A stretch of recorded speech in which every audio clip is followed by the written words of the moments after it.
And we're live. We're here. This is Brave New History. And we're here with Dr. Jordan, has a PhD in linguistics. And we're here to talk about Jesus in the Talmud. He's got a book coming out. Now, did we settle on a name for your book? Is it in stone?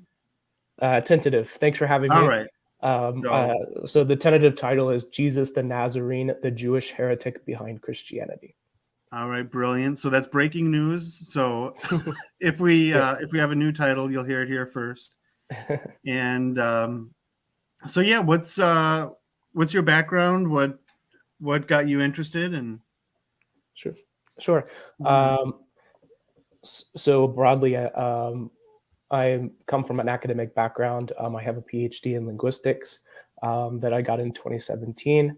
I've worked in academia for my field.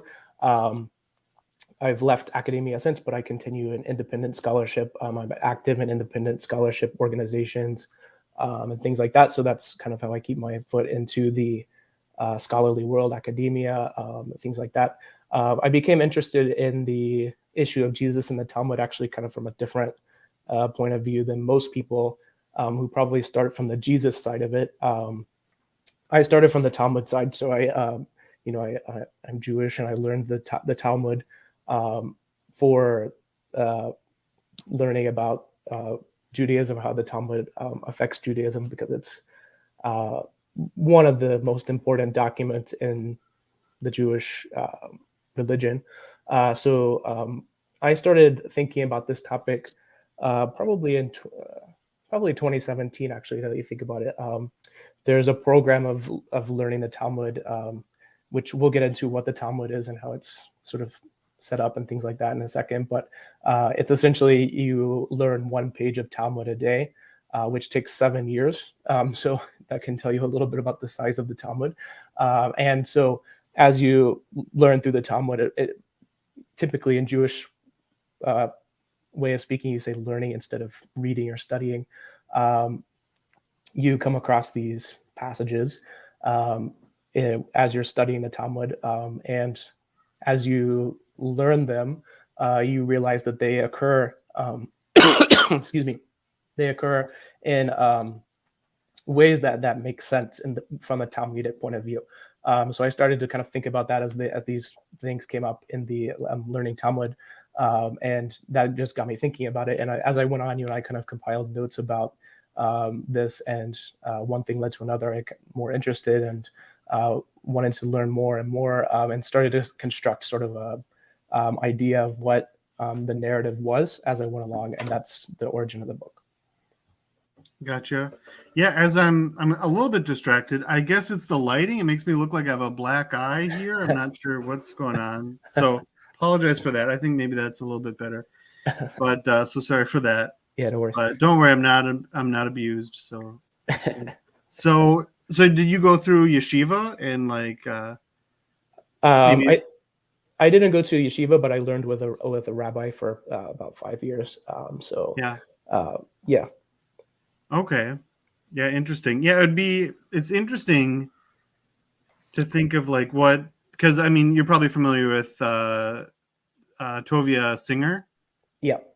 And how he just lambastes Matthew, and like there's no way a Jew wrote this. There's just no way, right? But yeah, I think he's a bit simplistic for his own, for the reasons that make sense for what he's trying to do. But in general, he definitely knows his material well. A lot of times he comes at the text with a preconceived notion, I think. But yeah, I'm definitely familiar with his work, and he's very interesting just to hear like well-crafted, I guess you could say, arguments against Christianity, particularly like evangelical stuff. Yeah. And I grew up evangelical free church, so I totally get like it's a totally new perspective for me. So it's always interesting learning about maybe I'm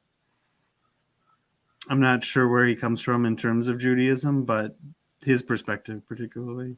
But yeah, he's pretty.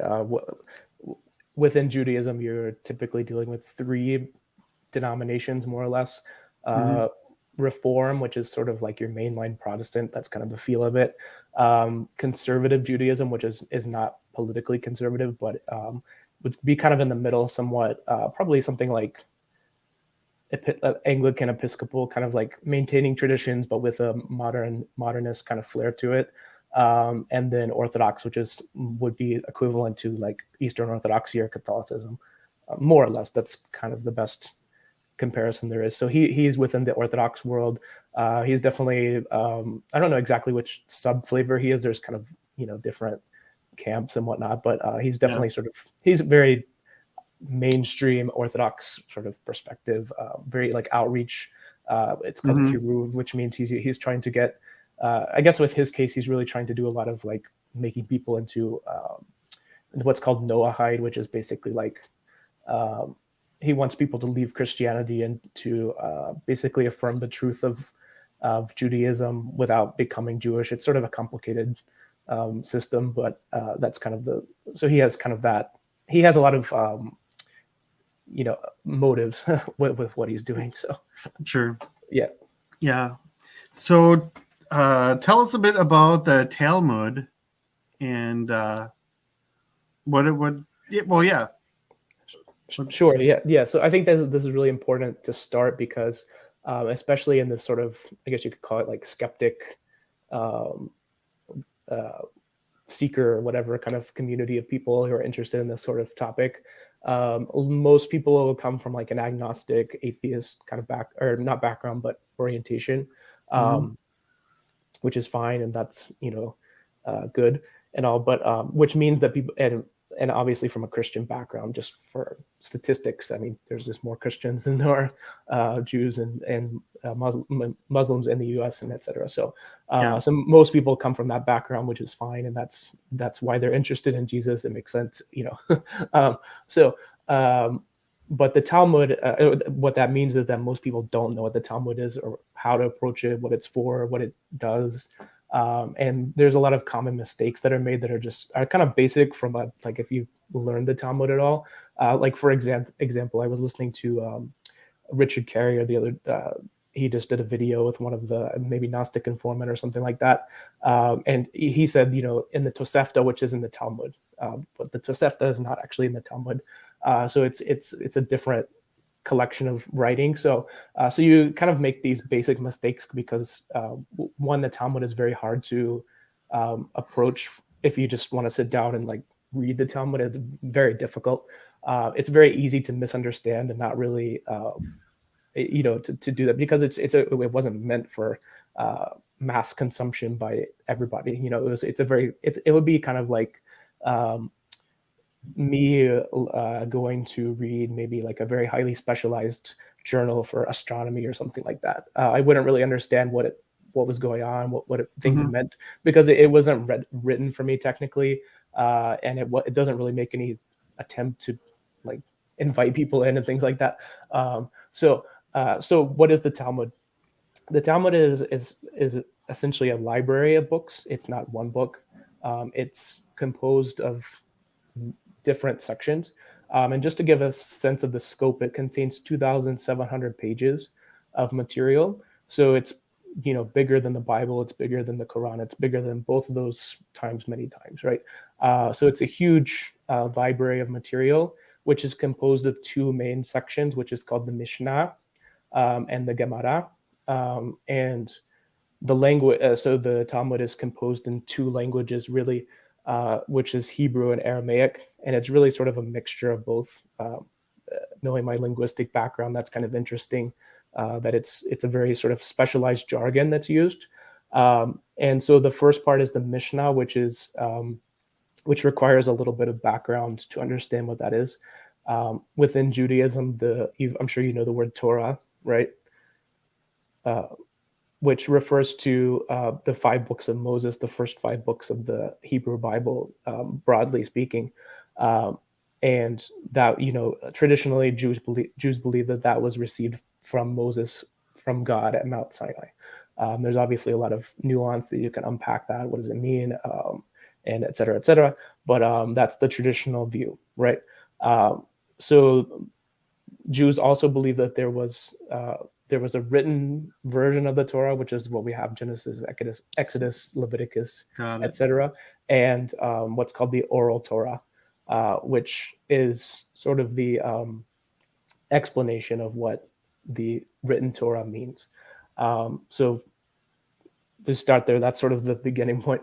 And just to understand the difference, so there's, for example, there's a passage that refers to, let's see, what's the easiest way to, if you are familiar with part of the what's called the Shema, which is a text that's important to Judaism. It's sort of like part of the daily ritual, which expresses like what is the belief of Judaism, kind of. But there's a part that talks about what's called you need to have it on your head and on your arm, basically, right, on your heart. Yeah. And so that is interpreted to mean the tefillin, which is like a little black box that you might have seen religious Jews wearing, right? So that's the oral Torah, which is just explains what that means, right? So obviously, being the oral Torah, it's not written according to traditional understanding. However, at the destruction of the temple in 70 CE and then the Bar Kokhba revolt, the rabbis who became the leaders of the Jewish people decided that it was going to be important to write down the oral Torah so it would not be forgotten. This is sort of the traditional narrative. So this can be and is picked apart a lot, right? But so that's the Mishnah, basically. That's the written oral Torah. So sort of it's kind of it starts off oral and becomes a written document, right? And so the Mishnah is that, and then the second part of the Talmud is called the Gemara, which is a later commentary expansion upon the Mishnah. So it's kind of hard to explain that with a short answer, but that's Sure. that's as best as we can do, right? Now I wonder, with the Gemara, you said, Yeah.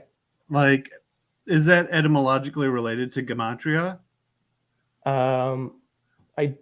It might be. I'm not 100% sure, but it's for people who maybe don't know, gematria is sort of the procedure, I guess you could say, of assigning numbers to Hebrew.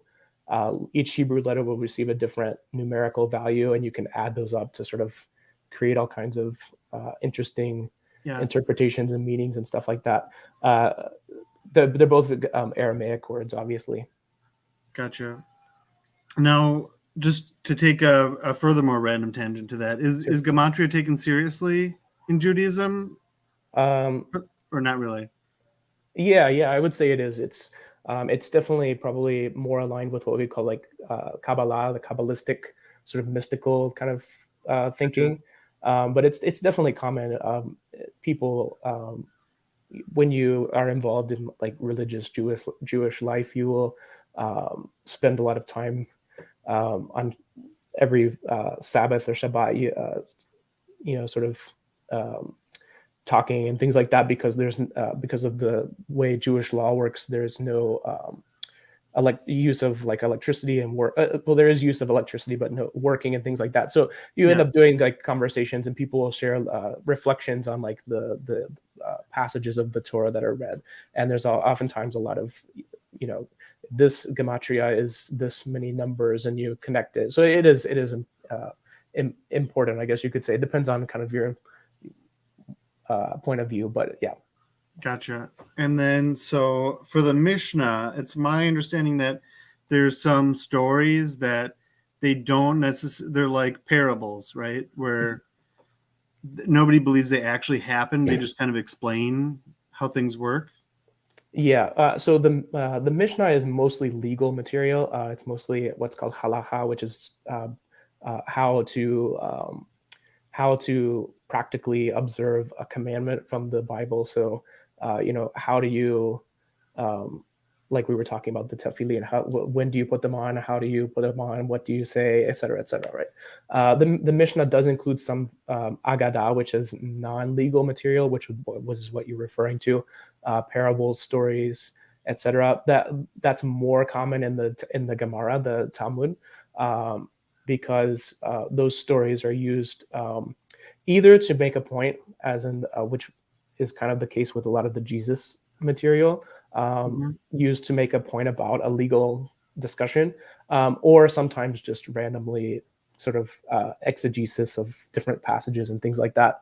Where the question of if they're taken literally depends a lot on your philosophical kind of orientation.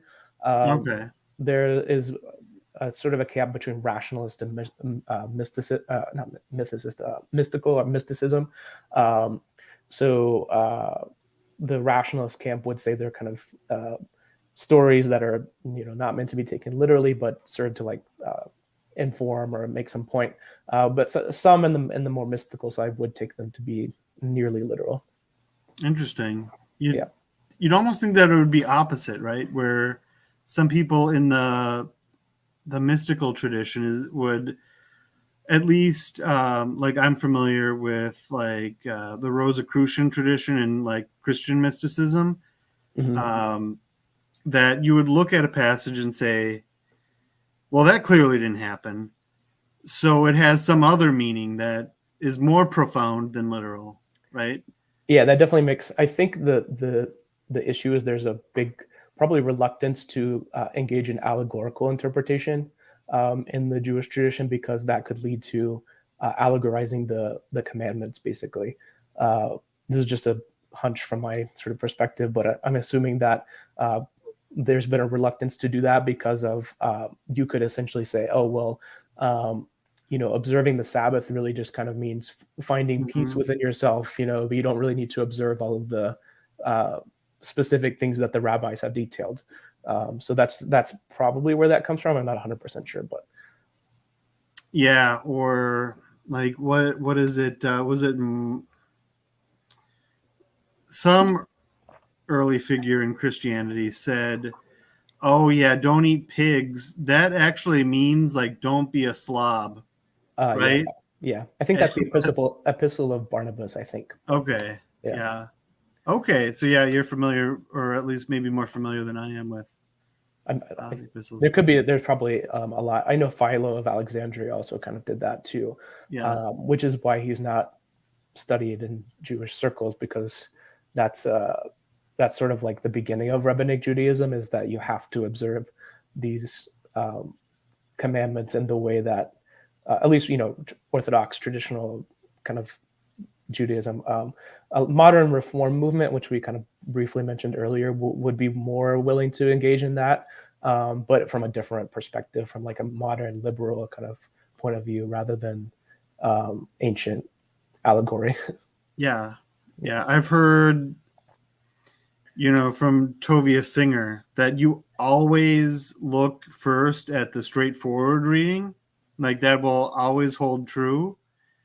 Then you can look at mystical readings of it, right? Where Yeah. it's true on the surface, but it's also true on a deeper level, right? So I mean that's probably Yeah. where they're going with that. Yeah. There's within rabbinic um, parlance, there's four levels of reading. It's peshat, which is simple, plain, like what does this mean?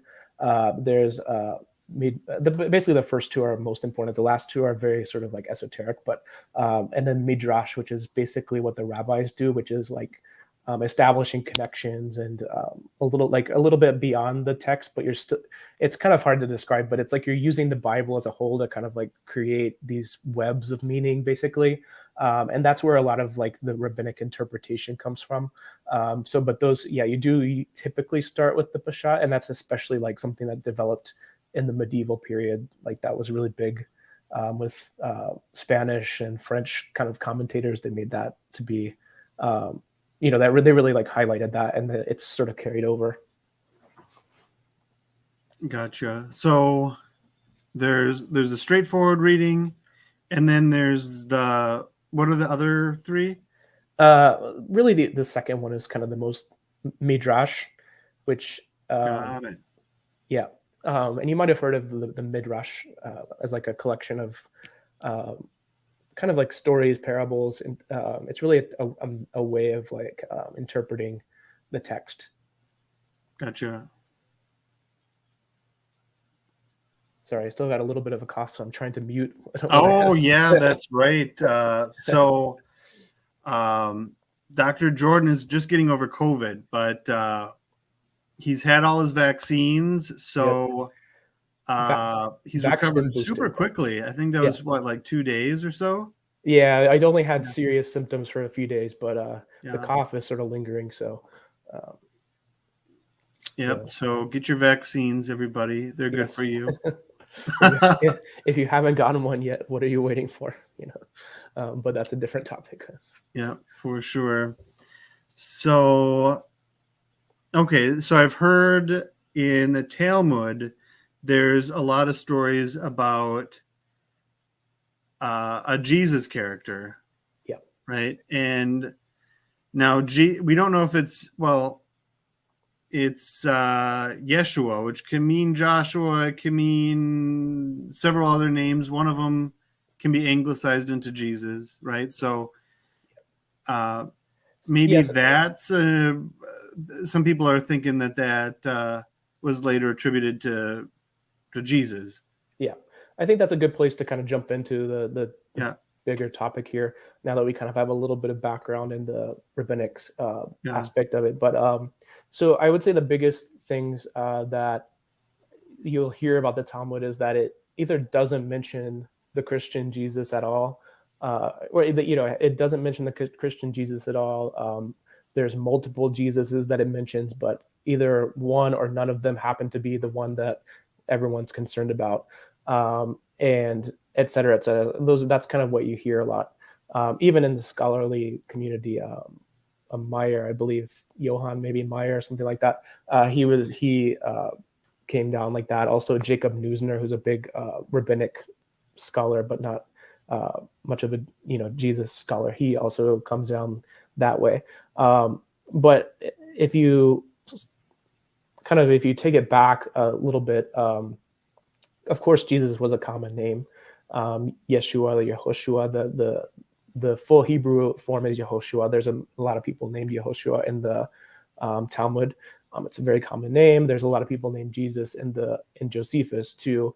So it's plausible to think that maybe there is no mention to the Jesus that we're all here to talk about, right? But so as when we're dealing with history, we're dealing with probability and plausibility.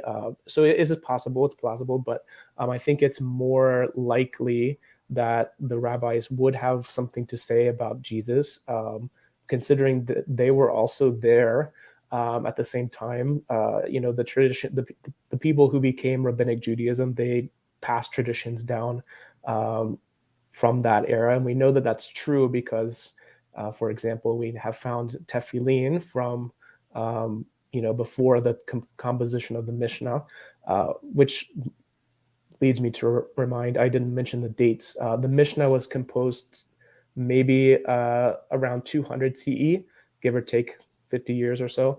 And then the Talmud was composed in 500 CE-ish. No one's exactly 100% sure when it was composed. And I'll come back to that, but that just kind of triggered in my mind. So we know that the traditions of what we now know as rabbinic Judaism did come from before. The question is how much. That's the debate. But the Jews were obviously there and also observed the character of Jesus at the same time that the Christians did. If there was a Jesus, that's also a possibility that there wasn't one. And Jesus, the Christian Jesus, is obviously someone that the rabbis would have something to say about. Because they developed, rabbinic Judaism developed sort of in conversation and opposition to Christianity. It's not like they did not develop in isolation from each other. They, were conversant with each other. They, there was a lot of crossbreeding going on of people visiting synagogues and churches, etc. So they would have something to say. And to me, it didn't make sense that there would be nothing to say about the Christian Jesus in the Talmud.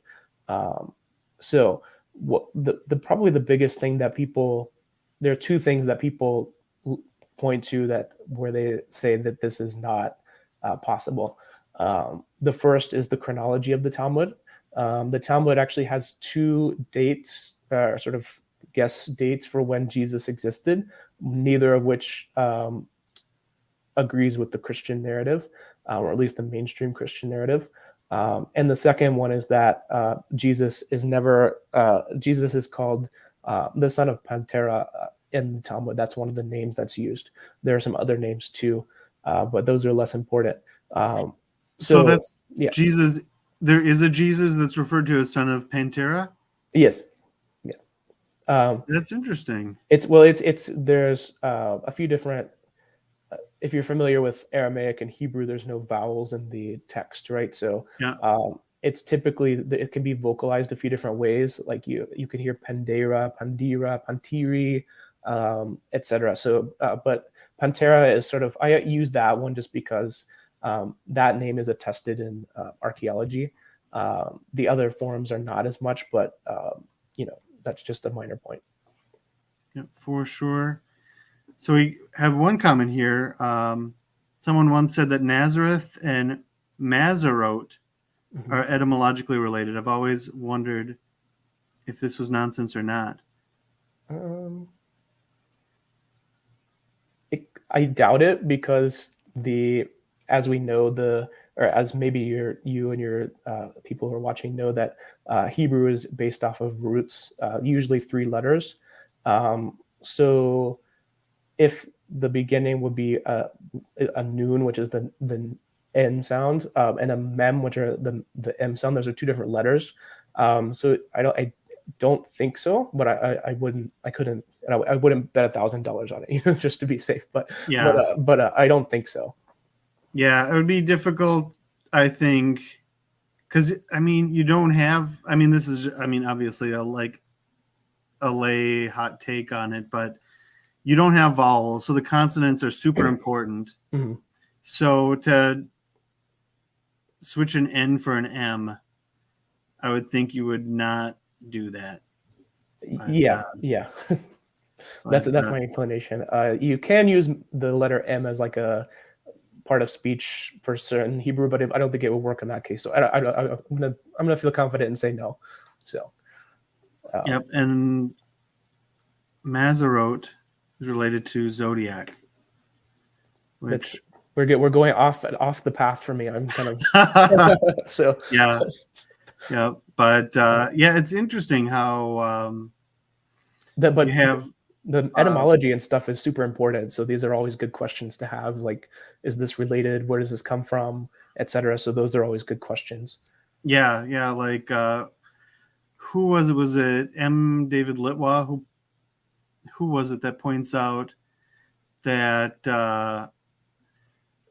in the narrative, Arimathea, right? What was the first name? Joseph of Arimathea, right?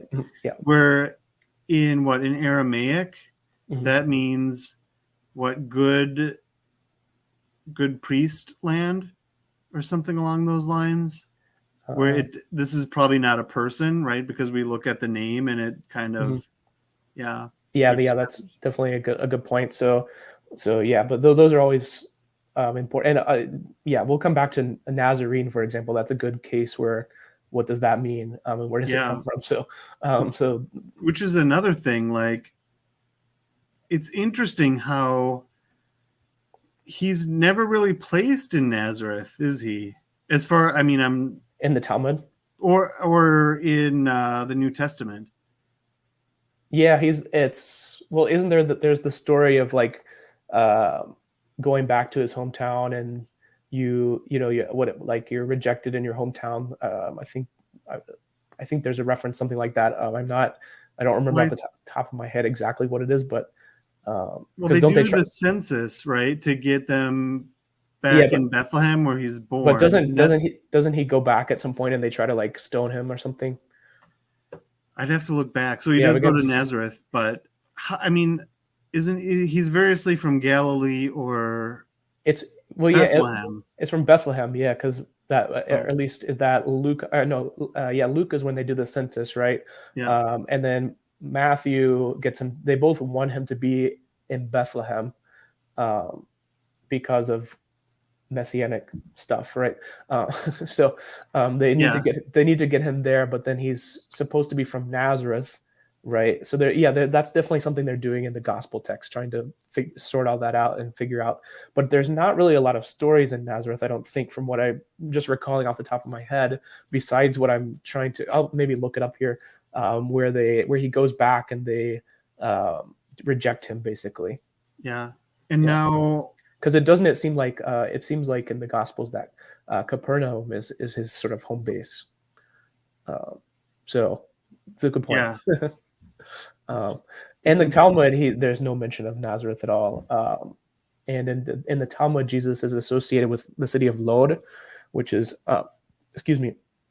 kind of like more towards the coast near where modern Tel Aviv is.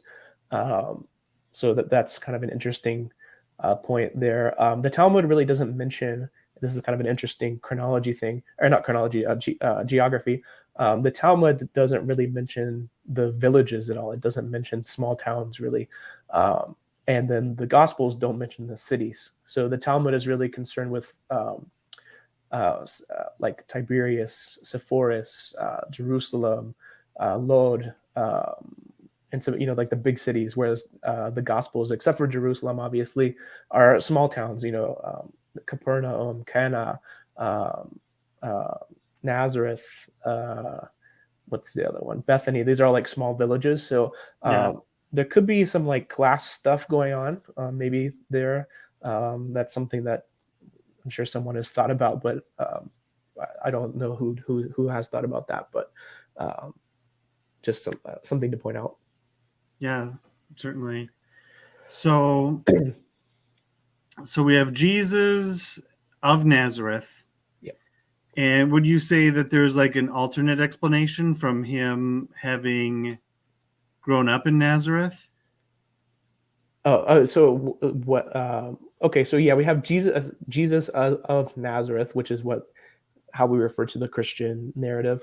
In the Talmud, the equivalent would be Jesus the Nazarene, which is how he's referred to, which some people do read, and that's also found in the New Testament, obviously, of course, too.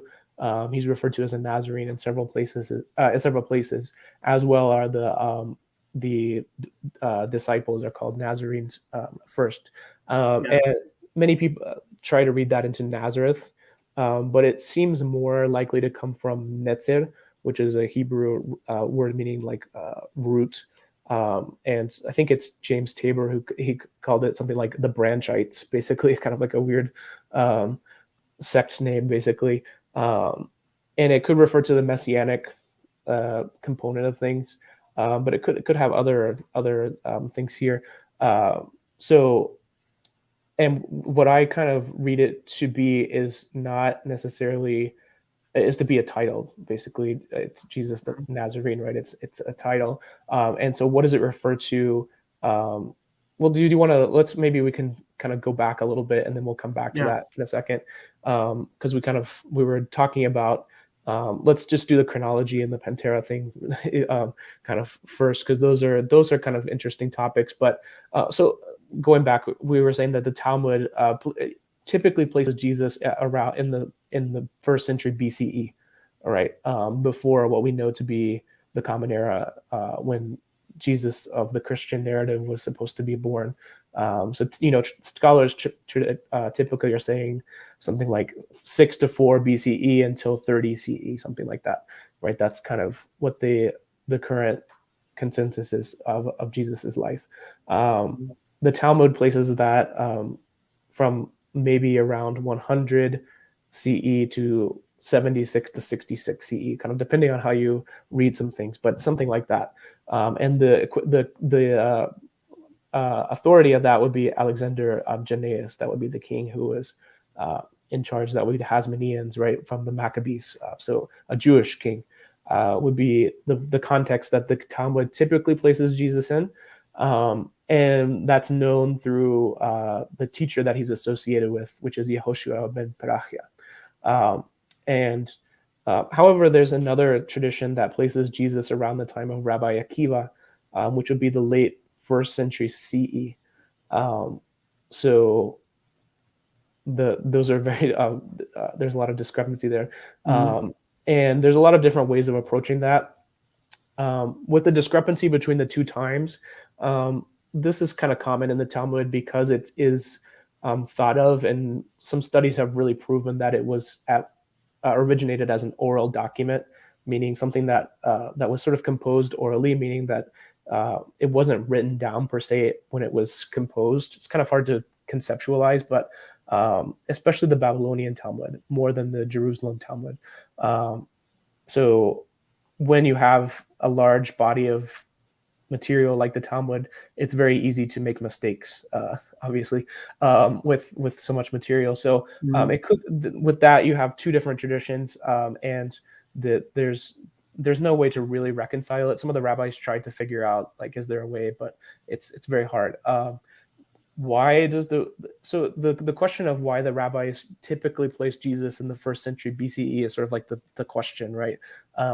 It doesn't make a lot of sense because they definitely knew the Gospels in some form. What that was is kind of hard to know. Maybe it was the Diatessaron, like the blended gospel story. It could be the Gospel of John. There's kind of some suggestions about what it could be, but they definitely knew the story in some way. So it's perplexing as to why they kind of sort of insist that it was the first century BCE. That's sort of the main story. Mhm. Um, and there's been a few suggestions for that. Peter Schaeffer, who's really the only person who's written a modern scholarly work on this in 2008, he sort of suggests that Yehoshua, so Jesus' teacher in the Talmud, it's kind of complicated, but he also became associated with magic through a different process. So it's sort of like killing two birds with one stone, putting these two Mhm. guys together who are associated with magic and just being like, we don't like either of them, basically. Mhm. Mhm. So there's also, I think, a possibility that there is a linguistic thing going on with if you consider the Talmud to be an oral text, mostly dealt with orally and transmitted orally. Mhm. If you listen to the names Yehoshua ben Perachia and Yeshua ben Pantera, the names sound very similar, right? So it's possible that the names were just sort of Got put it. because they sound similar. So maybe that's it. So I basically kind of, I don't, a lot of people really kind of die on this hill with the Talmud, like this is what disproves it. But I think there's some good reasons to say that it could be a misattribution. It could be something that's maybe not 100% intentional. So it's something that happened. It's there, and Jews after the fact, after the Talmud, especially in Spain and the Middle Eastern world, took it seriously. If you read like various medieval works, they definitely consider it to be like that this is when Jesus lived. He lived during the first century BCE under Alexander Jannaeus. It's just like that's how it's considered. So but it could be a case that it's a mistake, right? But so that is something that's important to talk about with the Talmud is that Mhm. that chronology, right? I don't know if you had any. I was kind of talking for a while there, so but Yeah, so we could point to, well, it's hard to say because, like, are we dealing with really three separate guys? There's the Jesus of Christianity, and then hmm. maybe these other Jesuses. You would say that it's likely that they did exist. The Jesus of The the Talmud. Yeah. When I deal with historical people, I start with the assumption that most people who are written about are real. Uh, just because, well, one, there's not much evidence from many people existing in history, right? Beyond Mhm. really important people, right? When you're dealing with the Talmud, there's really not any evidence for any of the rabbis except for a few that are mentioned by Christian authors, right? So, but there's really not a good reason for any of these people to be invented, I don't think. Especially in the Talmudic side, they're just listing rabbis, different guys that they know of that Yeah. said something, right? So there's really not a good reason for them to invent a complicated story. There is a case that they definitely inflated their egos and the stories and things like that. That's definitely true. But Sure. but like I don't think there's a reason to make up a lot of these people. At least in a broad sense, maybe specific cases. So I think that it's definitely whoever the Jesus in the Talmud was a real person that was involved in something, right? I could see that you could say that the Jesus in the Talmud is someone different, but there has to be just one Jesus in the Talmud, because there's two names for three names really. Jesus, son of Pentera, which is what we're going to talk about that. Jesus the Nazarene, and then there's another name called Ben Stada, which is kind of a different tangent, but it's not important to get into. But essentially, all those stories about this person are the same. They're connected together. So it says in multiple cases that Ben Stada is Ben Pantera, like is the same person. And then we know that Jesus, son of Pantera, is the same as Jesus the Nazarene, because it uses that name kind of interchangeably in different, because each of the Jesus stories in the Talmud usually appears in different places. And so they're kind of used interchangeably. So we know that I don't think there's any convincing evidence to say that there's different people that we're talking about. I think it's one person. If you want to argue against it, I think you can say that it's not the Jesus of the Christian narrative. Yeah. I don't agree with that, but that would be like where I think you could make the argument. Yeah. Now, do we see overlap between the New Testament Jesus and the Talmudic Jesus? Yes, I think so. So let me can I get out the one other thing that's kind of like what people use to. Yeah, for sure. So the other big thing is Ben Pantera, right? So what I want to do is kind of like deal with these two things where this is the big issues, right? But when you get beyond that, really everything else is pretty convincing, and you'll kind of see why in a second. But so the name is Jesus Pantera, son of Pantera. And this is used early, and really the earliest layer of the tradition, in a document that's not actually technically part of the Talmud, called the Tosefta, which I mentioned earlier. Which is, it's sort of like it's like a supplemental mission of all the stuff that didn't make it to it's kind of like like the extra, like the appendices basically. And so there's several stories of this guy named James, right, who goes around and heals people in the name of Jesus, son of Pantera, right? And it just says that. It doesn't say like it doesn't say he's the son of he's a bastard or anything like that. Like that stuff comes later, right?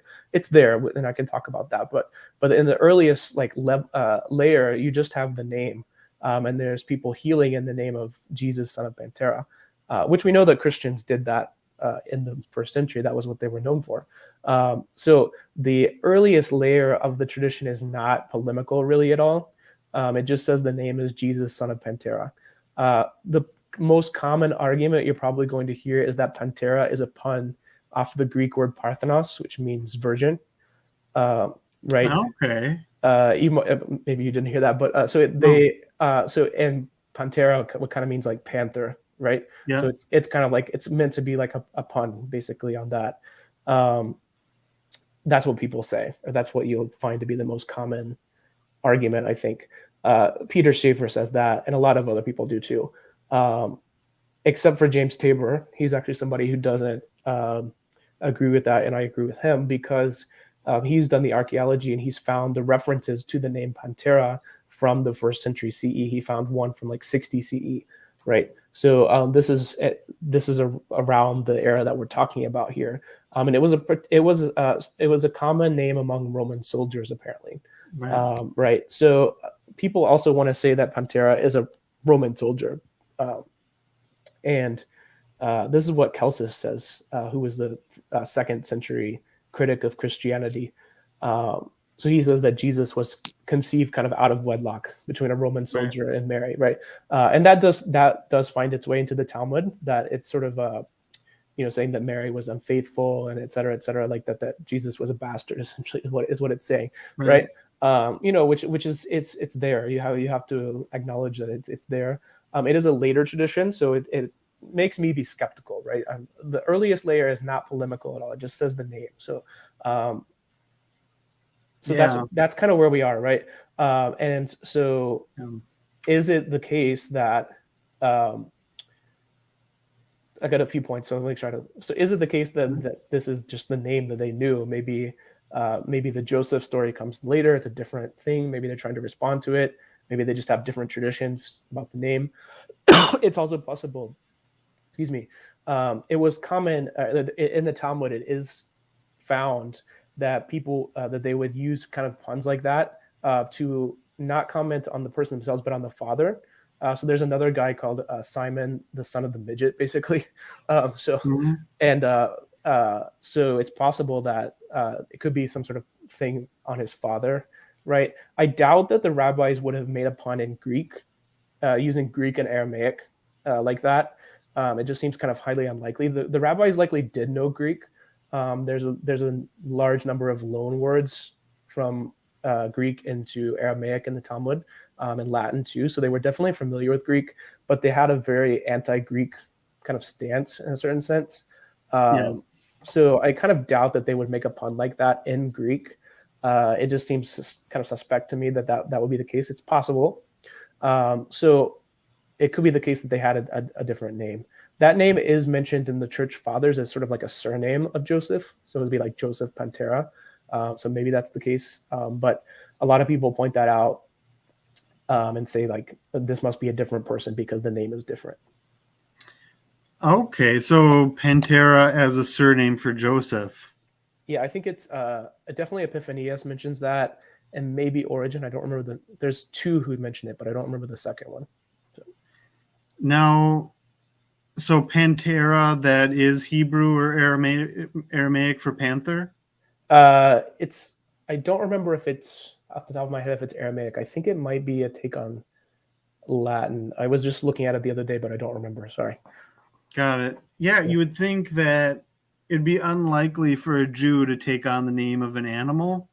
It's my understanding that referring to people as like similarities between animals is like offensive. Yeah, it could. It's a put down. Yeah, I think from the era it would be more applicable. In terms of Greek and Latin names, that's not uncommon. There are definitely rabbis with Greek names in the Talmud, so that part is definitely okay. But yeah, the animal thing maybe. Yeah. Gotcha. Is there an alternate? Like, so we have Parthenos, which I mean, you wouldn't really use Greek, right? I think it's unlikely because it's kind of a stretch. You're using like you're relying on all the everyone who's like reading the Talmud to understand Greek, which I'm not sure that was the case. But they were upper class people, and so they definitely knew Greek. I don't know. It's I kind of put it in the it's not convincing enough. It could be, but it's just not. It doesn't convince me to the level of certainty. Yeah, and so if we think maybe the panther is unlikely and Parthenos is unlikely, what else could it mean? Then it's just the name Pantera, and that's just the name. Doesn't mean because anything. it is a name. It is a name from that period. It's attested in archaeology. It's not a common name, but it does exist. Got it. And was it common in the era for Jews to have like a hyphenated name, like two names? Like Joseph Pantera? Would that be a thing? There was like a lot of people had the same names, right? They're sort of like a Got it. Yeah, so it okay, would be. So it's like a Saul Paul deal. So that was his Greek name, and Joseph was his Jewish name. Could be, yeah. Got it. That seems to be what the church fathers are saying. Maybe not Greek and Jewish, but like almost like a surname or like a nickname. Nicknames were definitely common because in the Talmud, most people are named Shimon, like Simon, basically. Yosef, Joseph is very common. So sometimes that's where the father's name comes, like Joseph, son of this, right? To kind of distinguish you. But some people had nicknames too. Got it. Okay, so that makes sense. Yeah, I think it makes sense because I'm not like willing to put the stamp like this is what I agree with, but with the church fathers, it kind of makes sense that they would know Joseph. But if Joseph was a very common name, maybe it was just like, oh, we just know him as Pantera because it's easier to, there's so many Josephs, especially among the rabbis. So maybe they didn't want to be like maybe they didn't want to highlight that he had the same name that they did. These are just speculative reasons, not necessarily anything I put in the book or anything like that, but Sure. possibilities. Okay. And then what do you think? Oh yeah, go ahead. We'll see. So those are the two things that are different, right? So you were asking earlier, like, are there similarities, commonalities, and there definitely are. Yep. Were you going to ask something else though? Yeah. I mean, although that's kind of more interesting. Like, what are the similarities? Like casting out, healing people. Maybe he's casting out demons. Or is he casting out demons in the Talmud? Okay, so the Talmud then goes. Sorry, I got a cough. Oh, sure. Sorry, I try to like mute so it doesn't, because I hate listening to podcasts when people are coughing. So, Yeah. So after that, then you have a lot of other information. So we can kind of go through and some of the things that are similar, right? So Yeah. I'll just kind of list off some stuff. We know that in the Talmud, Jesus's mother is called Miriam or Mary. So those are similar, right? We have a mention of Jesus's disciples in the Talmud. The names are different. We can come back to that. We have a mention of Jesus's teaching in the Talmud. We have a reference to a specific teaching of Jesus, which is not found anywhere else. And then we have a mention to a saying of Jesus that's kind of similar to what's found in Matthew 5:17, which is the part where it's like, I haven't come to abolish the law and the prophets, but to fulfill. There's a version of that. It's a little bit different, but it's kind of similar to that. There are no specific references to Jesus himself healing in the Talmud, but there are references to Jesus performing magic or sorcery, so there's no story that it's like Jesus came along and healed this man, right? There are definitely stories of Christians, or minim, heretics as they're called, in the Talmud, performing or doing healing in the name of Jesus, like we mentioned earlier. But Jesus himself, so basically the reason why Jesus is executed in the Talmud is for practicing sorcery, idolatry, and leading the Jewish people astray. That's the specific charges that are given. So there's no like story that says he did that. But what does sorcery mean? It doesn't mean what we think of now of like potions and spells. I mean, it does, but not magic and sorcery in that time really meant healing. That's what they understood it to be. And that involved a number of things, using amulets, spells, which is basically kind of what I think we have in the New Testament. In Mark, there are a number of Aramaic phrases that are preserved coming from the mouth of Jesus when he's doing a healing, which I think are just spells or incantations that he would use, and kind of what the Christian healers were using too. Like the story of the girl who died, he says, Talitha kum, which means like, little girl, stand up. Yeah. Right. And so this is, the Talmud calls this whispering, which is, we can come back to that, but it's prohibited in the Talmud, that kind of magic. The Talmud is definitely pro magic in a certain way. I kind of like to think of it as, it gives you a list of acceptable ways of using magic. Yeah. But it definitely reins it in a little bit. So from that, we can basically see that Jesus was a healer. He did healings, probably demon possessions too, or demon exorcisms. That was definitely part of magic too, and was a teacher of some kind. We have some of the things that he taught. Been talking a while here, but we don't have like specific stories. Yeah, and that's interesting. There you go. But the last cough I caught, like, was like, oh yeah, okay, we should mute. So I quick muted you quick. So because okay. I'm getting the hang of StreamYard now, so I'm somewhat proficient in it. But let's see where I lost my train of thought. Okay. So Mark, we have to the little girl. That's always confused me a bit, right? Where, like, so that's contrasted. That's Mark 10. Yeah, is it? something like I something don't like know, that. but like in the beginning of it, there's the woman, right? Hmm. And so she's had her period for 12 years and has been to every doctor she can, and she's still alive, Hmm. which I am a little bit like, can you really live that long? I don't know. Like, but okay, but she has 12 years, and then the girl is 12, right? And and and so you'd see some similarities, and she grabs his clothes, right? And she's healed that way. Hmm. You wonder, that's it's unusual. So she's healed by grabbing onto his clothes.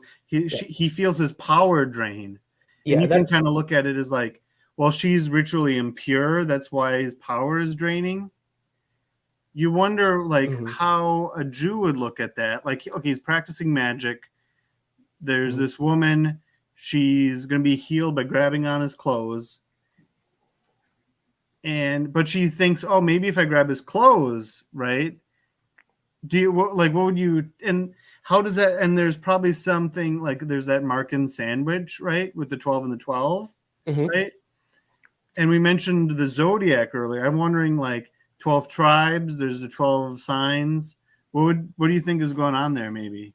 Oh yeah, there's Mark is very interesting because he's the first gospel, so he's really the one who he kind of does every, he sets this all up, right? Um, I think that Mark uses Paul a lot to fill in the details about Jesus with like what people are saying about the mimesis, I think is how you say it, with Greek sources too, and also the Old Testament. Yeah, But the numbers are important too. Obviously, 12 is definitely calling up like um, the 12 tribes of Israel. That's definitely being called up. With with the touching of the cloak, that's definitely sort of like like an amulet kind of situation going on. Um, with like with like what it says, he feels the power leaving. That's definitely what's going on. And the specific thing that's being touched is called a tzitzit, which is now it's sort of a specific garment that's worn in Jewish prayer. But at that time, it would be something like that you would wear, sort of like a not a tunic, but like a robe kind of thing that you would wear. And at the bottom, it would have really. these little strings that we don't know exactly what they would look like, but some sort of strings, right? Yeah, That's what she's touching. So that's definitely within the course of like magical practice of the time of using religious objects, ritual objects, like the tzitzit, the talit, the robe that he's wearing. Tefillin were also kind of thought of as amulets yeah, to protect you. Um, and the Talmud is very okay with amulets. That was a big thing in Judaism up until the medieval period. Even today, you can still find stuff like that. Um, it's not as like explicit anymore, but there's definitely that still goes on.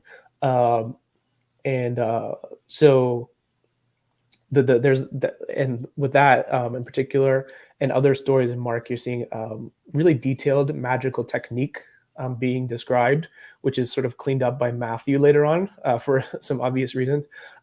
Particularly in Mark, most interesting to me is the use of saliva yeah, uh, yeah, in the healing technique, because Jesus will use the saliva to like touch the tongue, I believe, and the ears and stuff like that, um, which is part of the technique, the magic technique that he's using to heal. And this is mentioned in the Greek magical papyri and stuff like that. That this is all the techniques that are used to do this.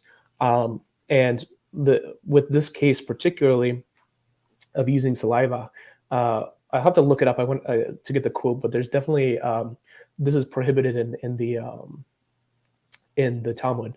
Using saliva for healing is prohibited. Also, whispering in the ear of someone and using the divine name is prohibited, which is a big part of magical practice at the time. If you look at like the Greek magical papyri, you'll see references to the name of God, the Jewish God, used in magic incantations from in Egypt and Greece and stuff like that. So I kind of read that as what the rabbis are reacting to and what they think, what they see as negative about Jesus. interesting. And you wonder, if that's like a polemic against Judaism that he's using his spit to heal the blind man. You want that? Yeah, that brings up some interesting points to like in Mark that you're not supposed to use spit, but he uses the spit, right? And then it doesn't really work the first time, right? So there's this blind man, and he puts his spit on his eyes, and he's like, "All right, how can you see now?" And he's like, "I can see, but everybody looks like trees walking."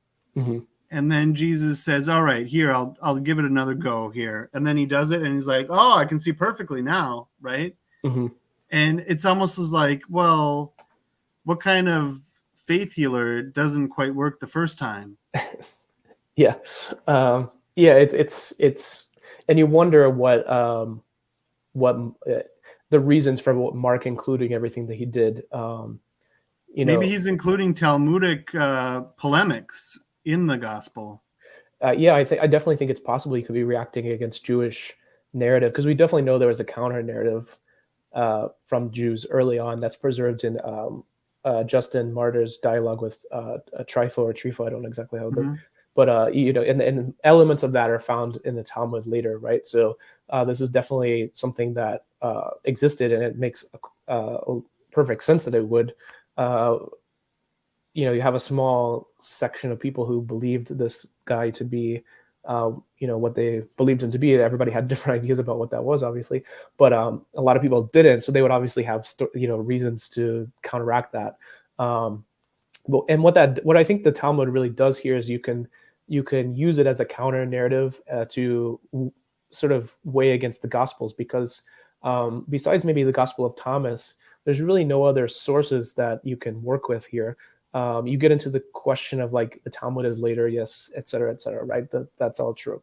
But it's the only really narrative from other parties that were involved, because the Romans don't really have any record of this. I mean, just we can talk about Josephus, but whatever. That's not Roman really either. So, but there's no record from Pontius Pilate or any like official Roman record of what happened. So you have the Christian narrative, and then you have maybe the Gospel of Thomas, but it doesn't really offer anything. But it's kind of from around the same time as the Gospels and everything. And then you have a bunch of stuff that's later too that you can compare. But basically, the Talmud is interacting with the same kind of basic story, but it's interpreting it really differently. So does that mean that is that the Talmud reacting to Jesus or to the Gospels? That's kind of the question, right? I tend to think of it as like an alternative tradition. Rather than just the rabbis reading the Gospels, which is how it's sometimes, which is what Schaeffer comes to the conclusion of, that basically the rabbis are just responding to the Gospels. But I think they've maintained some sort of memory of Jesus, historical memory, that they may be like they've added to over the years, but it makes sense that there would be some stories about this guy, and you can really think about it. I kind of like to think of Joseph Smith as like a comparable example. I'm not a Mormon. I don't know any Mormons, but I know about Joseph Smith, like the basic story. I know there's this guy from somewhere, I think New York, and then he found the plates and he went down over there, right, to Utah. I think, I don't know exactly the full details. But, the Christians have sorry, I got a cough again. Sorry, we were doing good for a while, but then I kind of talked we've been talking for a bit. So Joseph Smith is the prophet of Mormonism, and I know things about him. And the Christians have a story of him, and that he was a trickster. He was into magic. I've heard that he was like also into, seeing stones and stuff like that. So I'm just saying that that's kind of a comparable thing from the modern world that I use to kind of think about it. Yeah, and I've heard as a bit of a tangent that to Judaism, the New Testament is the Torah is to the New Testament as the Book of Mormon. No, as the New Testament is to the Book of Mormon, right? They kind of, how Christians view the Book of Mormon is how Jews view the New Testament. Yeah, that's a good comparison. Yeah, because it's kind of like, they say the Book of Mormon copies from the King James, and that's kind of that's basically what it feels like from the Jewish perspective. I see somebody has a question there. Which is we have Judas Didymus Thomas, right? Mm-hmm. From maybe it's we might be referring to the kind of in reference to the Gospel of Thomas, right? Which we had alluded to. Do we know of any reference to him in the Talmud, or anybody that might be similar? So not specifically. I'm actually gonna get the names right here, because the disciples is kind of an interesting point. 1 second, let me just find them. Here they are. Okay, so we don't have a specific mention of Judas of Thomas in the Talmud. We do have a guy named Jacob. He's called Jacob of Kafar Sahania, which just means where he's from. A place called the village of Sahania or something. I think it's maybe that. There's a few different versions of it. I think there's one from Kafar Sana or something like that. So it's Jacob, which is basically the same as James from the New Testament. That's James. The name is Jacobos or Yaakov. It was translated James because King James wanted to put his name in the Bible, basically, right? So whenever I write about early Christianity, I always put Jacob in parentheses James, right? Because it's the name is not James, it's Jacob. But so there is a famous Christian called Jacob, and he's sometimes just called Jacob the heretic, which in the Talmud, usually when you see the word heretic, they're talking about Christians. Sometimes like Gnostic and sometimes Sadducees, but mostly Christians. So there is a guy named Jacob, and some people have tried to put that as like the Jacob from the New Testament, as in Jesus's brother, as we know, or how he's presented in the New Testament. I'm not 100% sure of that. Jacob was also a common name too, but he was from the 1st century CE. He interacted with the rabbis. He healed people, so we do have that. But the Talmud does mention the names of. So the Talmud says that Jesus has 5 disciples, and the names are Matai, Nakai, Netzer, Buni, and Toda. So those are. It's kind of it's a sort of a weird passage, and you wonder, what does this mean? So I think this is actually saying some things about Jesus, but you have to kind of really like step back a little bit. Obviously, the 12 disciples, that's a very symbolic number, right? That's obviously referencing the 12 tribes. The number of 5 is also a symbolic number in the Talmud. It means a great rabbi, because 2 other rabbis who are really important have 5 disciples, particularly a guy named Jonathan ben Zakkai, who's sort of like, he basically founds Rabbinic Judaism after the destruction of the temple. And then another character later who's not important. So what this is saying, I think, is that Jesus was considered important by the rabbis because he had 5 disciples. So he was sort of the rabbis don't have this impression of Jesus as being like a country, peasant kind of person. He's seen as like a very intelligent, rich person. The Talmud says that Jesus was close to the government, and so it's implying that he's very rich, very powerful, and these sorts of things, which is it's kind of different than what we're used to. But so with the 5 disciples that are in the Talmud, some people have tried to kind of like, oh, is this person, kind of thing. So some people maybe have tried to make the connection of Todah being maybe Thomas. It's kind of, I don't think it's that convincing, but some people have tried to say Matai is Matthew. There is an interesting case for Buni being Nicodemus. There's a guy named Nakdiman in the Talmud who is, which is kind of the same name in Greek, who's has a nickname Buni. So, but that's like an endeavor that some people do, but I don't find it that convincing. Gotcha. But